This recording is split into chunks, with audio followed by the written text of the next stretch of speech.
Good evening, everyone. Welcome back to today's live session. I'm very excited for the amazing conversations that we are going to have today because I want to answer one crucial question that keeps a lot of us bogged down. And I've been thinking about this, I've been reflecting on this, and I've realized that for a lot of us, right, there's a big challenge. And that challenge is we want to change, but we don't know how. Or we try and we're not consistent. And even when we try, then we lose hope when we're not able to build that consistency. And as someone who's built his career and his work on helping people change and transform, this is a question I thought I should answer today on how does change really happen?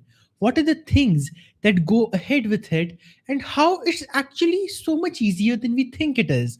So, stick to the end of today's session because you're going to finally understand the simple formula for creating change that doesn't just sound good on paper but actually works. So if you're ready to understand this, if you want, keep a pen and note paper along with you.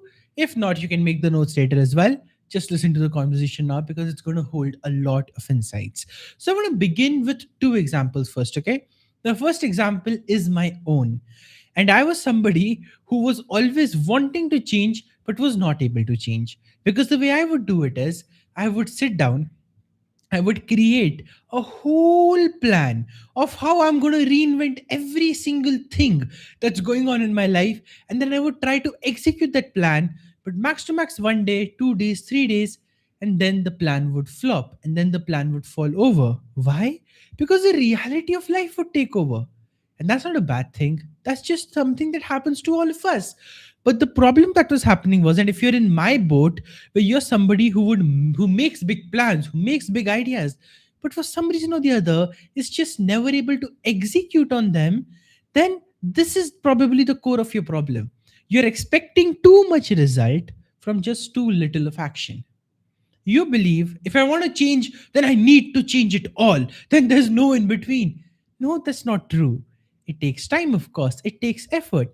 But at the same time, you need to be cognizant of the fact that it's not going to change overnight. See, any habit, any behavior, any routine, that's the reason we become inconsistent in it later on. And then that inconsistency comes back and eats at us, and then it makes it even more difficult to actually go out and change things.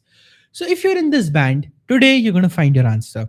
But I also want to introduce you to the second band that exists, where a lot of people are who again say they want to change but they're not able to change. So this is where a friend of mine comes in, and with him, right, I would always notice a pattern. He would not be the kind of go getter that I was. And this is in no means a judgment. I'm just sharing a pattern with you so you can see which category you belong to. And he would always believe if he does too much, he's going to get overwhelmed.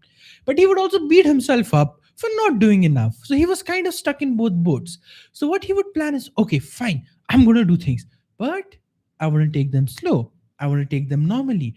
So he would make very, very tiny changes, and he would say, I don't want to overload myself.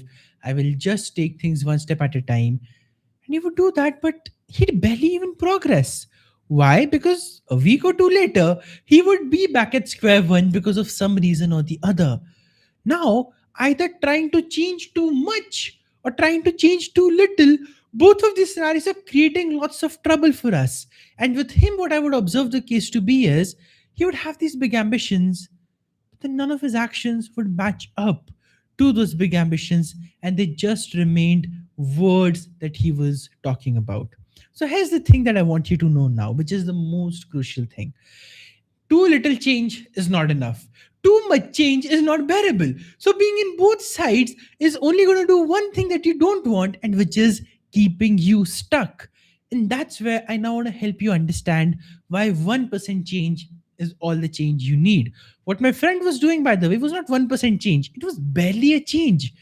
Change requires discomfort. Change requires struggle. Change requires some part of you to feel a bit resistant and uncomfortable. If it doesn't, then you're going to face challenges, then you're going to face problems. My friend was avoiding that resistance, so he didn't get it. I was facing too much resistance, so still I didn't get it. So it's like there's this perfect balance kind of thing, right, that we have to strike so we can genuinely make change happen. And that's where I want to change your focus from just looking at change as an isolated activity to change as the factor that completely overhauls the system called your life. So here's what I want you to do. Rather than thinking of your life as a isolated chain of events, I want you to think of your life as a system where what's happening in your career is directly affecting how your relationships at home are showing up. Your relationships are showing up in your money habits and in your spending habits and affecting your financial health. And all of that is reflecting in your relationship with yourself and ultimately your health. So it's like your life is not multiple different categories. Actually, your life is one intertwined web where everything is just coming together to make you successful or to work against you. Now, when a lot of us look at change, we look at individual habits. That makes sense. It's to some extent practical as well. But if you really want to master changing your life, what you need to start looking at is the whole system in and of itself. So, what I mean by system is that all these parts are interconnected. One is affecting the other is affecting the other. It's a chain cycle of events. Any business you take is a system that runs on multiple different aspects. Any country is a system, any society is a system. And if you know anything about systems, here's this: they are as strong as their weakest link. You look at an army convoy. It cannot go as fast as the fastest vehicle. It can only go as fast as the slowest vehicle can go. Just like that, there are bottlenecks in every business that just can't be overcome, no matter how hard they try. And just like that, if you now look at your life as a system, you will realize there are bottlenecks, there are barriers, there are challenges, there are actions that are completely inevitable, that are just acting as barriers in your growth. And the moment you learn to spot those actions and change them, the rest of the system automatically changes. See, this is what most people don't talk about. They think everything is linear, everything is happening one step at a time. No, you are a living, breathing organism who has the magnificence and the power that's beyond your imagination.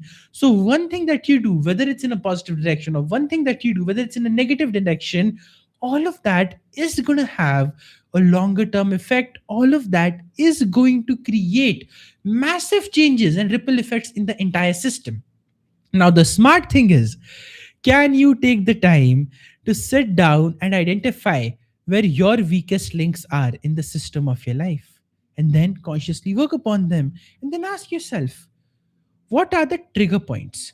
What are the breaking points? What are the high impact zones? Because in every system, there are highly sensitive areas.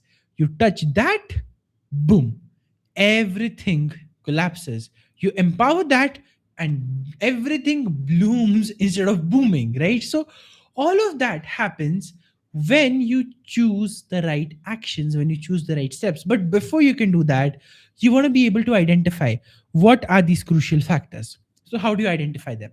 Simple. You don't just look at your actions, you look at the impact of your actions. Now, that's something the world doesn't teach us to do generally. The world only teaches us the action and the direct impact. I want you to look at how every big or small action you're taking is acting as a catalyst or a bottleneck in your journey and in your goals and in what you want from life and in the system that you call life. Now, in that, it may seem a bit complicated at first, but all you really need here is complete authenticity and honesty with yourself. It's like becoming a scientist. It's like solving a problem. You're just looking at every detail of your life as it is, not the past, but what it is right now, the actions you're taking. And then you realize, okay, my goal is this, but this is in conflict. This is in conflict. And these are the chains, these are the links that are breaking up the system, which is why no matter how hard I'm trying, I'm not able to change. So fix the leak, create the chain again, break the disharmony over there. And naturally, when you make those few changes, right, the rest of your life falls into accordance with everything that you want. This is a beautiful concept called leverage. It is foolishness to just try to change everything. And it is foolishness to be like my friend who was just changing random things for the sake of it without ever considering that his life could be a whole system that can act as an impactful machine, that can act as an impactful driver of change and transformation, not only for him but also for others.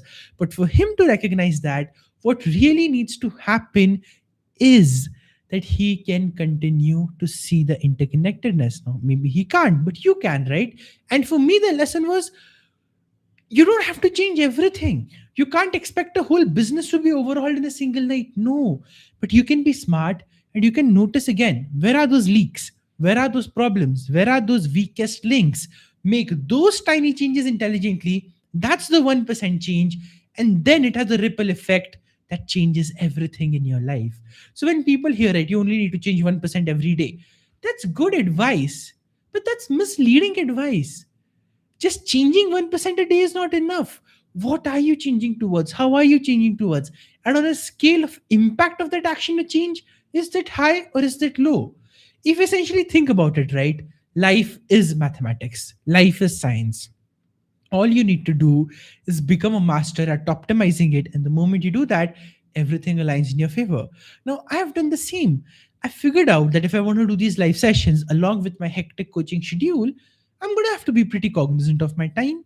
And I've noticed where the bottlenecks are, I've noticed where the barriers are, and as I'm working on that and as I'm reducing them, I'm increasing more and more energy, and I'm bringing more and more consistency in everything that I'm doing. But now imagine, rather than working on the system, I'm just thinking, how can I bring more energy? How can I do this? How can I do that?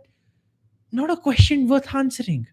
The question worth answering is, what can I change in some areas to create so much leverage that everything else just falls into place? That's the smart way. That's the intelligent way of changing 1% every day. No matter what happens, don't ever let go of your discernment. Don't ever let go of this ability of yours to look at things from multiple angles. And the moment you do, everything will align. So, to summarize for you, right? What do you really have to do? First of all, get this idea out of your head that you have to change everything today. No. And also get this idea out of your head that 1% change means a comfortable, lovey dovey life. You don't have to do anything. No, that's just you daydreaming. Change is uncomfortable. Change puts you through thought processes. But the most intelligent thought process you can go through for creating change is this ability to focus, is this ability to understand where are the big links, where are the small links, where are the weaknesses, where are the better things. Look at your life as that system, then make those few changes intelligently and watch how, as if by magic, everything starts falling right into place. It won't be magic, it would be your mind, it would be the logic that you're using. But that, my friends, is very powerful. Learn to use it, learn to think, and please do not go to ChatGPT for doing this. Do not go to any AI tool for doing this. I know some of you, you're very smart. You'll think, okay, that's going to help me then. No, it's your life. Build it, take the action for it. You are the one in charge. You want to make sure everything is happening the way you want it to happen. So thank you so much for being here. Thank you for tuning into the session. I hope it was helpful, and I hope it helps you realize that yes, 1% change is all you need, but that has to be intelligent 1%, sorted out 1%, not just any random 1%. And that's where all these questioning skills and reflection skills help you. I'll see you once again now on Monday in the next live session at 8:30 p.m. IST. Bye. See you soon.